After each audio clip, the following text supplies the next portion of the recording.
تصور کرتے ہیں کہ اس پورے شہر میں صرف ہمارا ایک واحد ہوٹل ہے اور شاید ہماری بڑے بڑے منسٹروں سے دوستی ہے یا جو بھی، کسی بھی وجہ سے ہمارے علاوہ کوئی بھی اس شہر میں دوسرا ہوٹل نہیں کھول سکتا، یعنی اس بازار میں داخلہ تقریباً ناممکن ہے۔ تو اب اس صورتحال میں ہماری اجارہ داری ہو گئی۔ ہم اس بازار کے واحد کرتا دھرتا ہیں۔ یہ ایک عام طور سے بنایا جانے والا لاگتوں اور مانگ کا گراف ہے۔ ہم نے اضافی لاگتوں کی تو پہلے ہی بات کی تھی کہ یہ پہلے نیچے کو جاتی ہوئی ہوگی، پھر اوپر جانے لگے گی۔ اب یہ ایک مختلف بحث ہے کہ آیا یہ اصول ہوٹل پہ لاگو ہوگا یا نہیں، مگر یہی اصول عام طور سے لاگو ہوتے ہیں۔ یہاں ہماری اضافی لاگت ہماری اوسط مجموعی لاگت سے کم ہے۔ اوسط مجموعی لاگت نیچے کو جاتی ہے اور پھر ایک سب سے نچلا حصہ چھوتی ہے جہاں اضافی لاگت اس سے ٹکراتی ہے، جس کے بعد وہ اوپر کو جانا شروع ہو جاتی ہے۔ پھر اضافی لاگت اس سے زیادہ ہو جاتی ہے اور اجارہ داری کا مانگ کا کرو بھی کچھ دیکھا دیکھا سا لگتا ہے۔ جب اس ہوٹل کی فی رات کی قیمت بہت زیادہ ہوگی تو اس کی مانگ بہت کم لوگ کریں گے، اور جب قیمتیں کم ہو جائیں گی تو اس کی مانگ بہت سارے لوگ کرنے لگیں گے۔ ایک بات جو کہ ہم پچھلی کئی ویڈیوز میں کر چکے ہیں کہ کس طرح اضافی آمدنی کا کرو مختلف ہوتا ہے مانگ کے کرو سے۔ مثال کے طور پہ اگر ہم اپنے ایک کمرے کی قیمت رکھتے ہیں 500 روپے فی رات، اور ہم صرف ایک ہی کمرہ کرائے پہ دے پاتے ہیں، تو ظاہر ہے ہمیں تھوڑی قیمت کم کرنی پڑ جائے گی۔ پھر اگر ہم نے اپنے کمرے کی قیمت کر دی 400 روپے، تو ہم صرف یہ نیا والا کمرہ ہی 400 روپے میں نہیں دیں گے، بلکہ اب وہ پرانا والا کمرہ بھی ہمیں 400 روپے فی رات پہ ہی دینا پڑے گا۔ تو بہت سے اجارہ داری والے کاروباروں میں جو قیمت ہم ایک صارف کے لیے رکھتے ہیں، وہی قیمت ہمیں دوسرے صارف کے لیے بھی رکھنی ہوتی ہے۔ اب ہو سکتا ہے آپ سوچ رہے ہوں کہ ہوٹلوں میں ایسا کب ہوتا ہے؟ تو ہم نے جان بوجھ کر یہ والی مثال لی ہے کیونکہ ہم اس کو دونوں زاویوں سے سمجھیں گے۔ ایک تو وہی صورت ہوگی کہ جی ہم سب کو ایک ہی قیمت پہ کمرہ دے رہے ہیں۔ دوسری صورت بنے گی ہماری قیمتوں کے امتیازی سلوک والی، جہاں ہم سب کو ایک جیسی قیمت پر کمرہ نہیں دیں گے۔ پہلے ہم اس مثال کو سمجھتے ہیں جس میں ہم سب کو ایک ہی جیسی قیمت پہ کمرہ دے رہے ہیں۔ تو جب ہم 500 سے جاتے ہیں 400 روپے فی کمرے پہ، تو ہماری اضافی آمدنی 100 روپے نہیں بنتی، کیونکہ اب پرانا والا کمرہ بھی ہم اسی 400 روپے میں دے رہے ہیں۔ تو ہم 500 سے آ گئے 800 پہ، تو ہماری اضافی آمدنی ہو گئی یہ اضافی 300 روپے۔ اس کو ہم پچھلی ویڈیوز میں کافی تفصیل سے مثالوں کے ساتھ سمجھ چکے ہیں کہ یہی وجہ ہے کہ ہماری اضافی آمدنی کا کرو ہمارے مانگ کے کرو سے زیادہ تیزی سے نیچے کو جا رہا ہوتا ہے اور کچھ ایسا نظر آتا ہے۔ یہ بھی بات ہم پہلے کر چکے ہیں کہ کسی بھی کاروبار کے لیے یہی عقل مندی ہے کہ وہ اتنی ہی مقدار بنائے کہ جس میں اضافی لاگت اضافی آمدنی کے برابر ہو جائے۔ جیسے کہ اس والے اجارہ داری کے کاروبار کو یہ والی مقدار بنانی چاہیے اور ان کو اس پہ یہ والی قیمت ملے گی۔ پھر ہم سوچ سکتے ہیں کہ ہمارا معاشی منافع کیا ہوگا۔ ہر کمرے کے لیے ہم لوگ یہ قیمت لگاتے ہیں اور ہماری اوسط مجموعی لاگت یہ ہوتی ہے۔ تو یہ ہوتا ہے ہمارا معاشی منافع فی کمرے کے حساب سے۔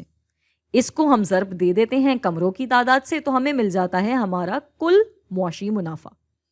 ابھی بھی یہاں اوپر صارف کا اضافی فائدہ موجود ہے، یعنی صارفین کو اپنی دی ہوئی قیمت سے بہتر فائدہ مل رہا ہے۔ یہ ہے ہمارا صارف کا اضافی فائدہ۔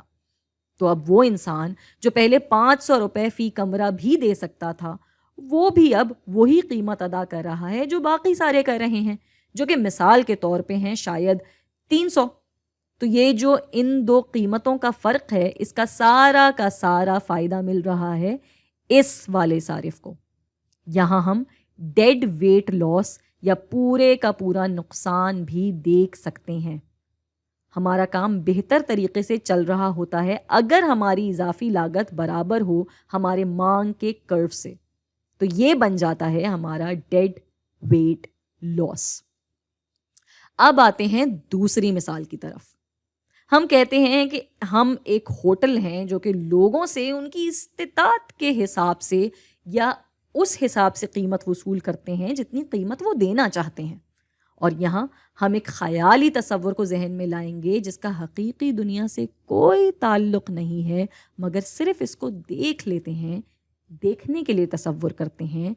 دنیا میں ایک ایسا کمپیوٹر ایجاد ہو جاتا ہے جو کہ فون پہ لوگوں کے ذہنوں کو پڑھ لیتا ہے، اور جب بھی کوئی صارف ہمیں کمرے کی معلومات کے لیے فون کرتا ہے تو ہم سن سکتے ہیں کہ وہ کتنی قیمت دینے پہ راضی ہے یا کتنی قیمت کی استطاعت رکھتا ہے. تو مثال کے طور پہ ایک کال آئی جس کا کمپیوٹر نے بتایا کہ یہ 375 روپے دینے کو تیار ہے. تو ہم نے اس کو وہی پیسے بتائے جو کہ وہ دینا چاہتا تھا، تو وہ کمرہ بک ہو گیا. پھر اگلی کال آئی اس پرانے والے صارف کی جس نے 500 روپے دیے تھے. تو کمپیوٹر نے بتایا کہ یہ تو 500 روپے بھی دے سکتا ہے. تو ہم نے اس کو کہا کہ یہ کمرہ 500 کا ہے. اس نے بھی کمرہ بک کر لیا. اب اس صورتحال میں ہمیں ہر کمرے کی قیمت 375 نہیں مل رہی، جس کی وجہ سے یہ اضافی آمدنی کا کرو تیزی سے نیچے کو جاتا ہے، بلکہ آگے ہر کمرہ کرائے پہ دینے پہ ہم کچھ اضافی ہی کما لیتے ہیں. ایسی صورتحال میں ہمارا مانگ کا کرو برابر ہوتا ہے ہمارے اضافی آمدنی والے کرو کے. ہم قیمتوں میں امتیازی سلوک کر سکتے ہیں. یہ اس صورتحال کو کہتے ہیں جب ہم مختلف صارفین کو ان کی چاہ اور استطاعت کے حساب سے مختلف قیمت پہ ایک ہی چیز بیچ رہے ہوتے ہیں.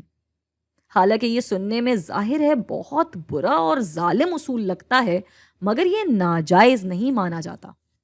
اس کی مثال ہمیں آرام سے مختلف ہوٹلوں میں مل جاتی ہے جہاں لگ بھگ ایک ہی کمرے کی صارف کی مرضی کے حساب سے مختلف قیمتیں لی جا رہی ہوتی ہیں. یا جیسے جہاز والے کرتے ہیں کہ چھوٹے چھوٹے اصول جیسے کہ سفر کا فاصلہ یا ٹکٹ منسوخ کرنے کی سہولت وغیرہ پہ کوشش یہی ہوتی ہے کہ صارف کی زیادہ پیسے دینے کی چاہ کو بڑھا دیا جائے. اب اس مثال کے مطابق اس انتہائی حالت میں جب یہ ہوٹل ہر کسی سے اس کی چاہ کے حساب سے پیسے لے رہا ہے، اس اجارہ داری والے کاروبار کو جس کا مقصد اپنا منافع زیادہ سے زیادہ کرنا ہے، اس کو کتنی مقدار پہ کام کرنا چاہیے؟ ایک بار پھر اتنی ہی کہ جتنی پہ اضافی لاگت اضافی آمدنی کے برابر نہ آ جائے. مگر اضافی آمدنی کا کرو تو اب مانگ کا کرو بن چکا ہے، تو یہ والا کاروبار یہ والی مقدار بنائے گا. اور پھر اس کو قیمت کیا ملے گی؟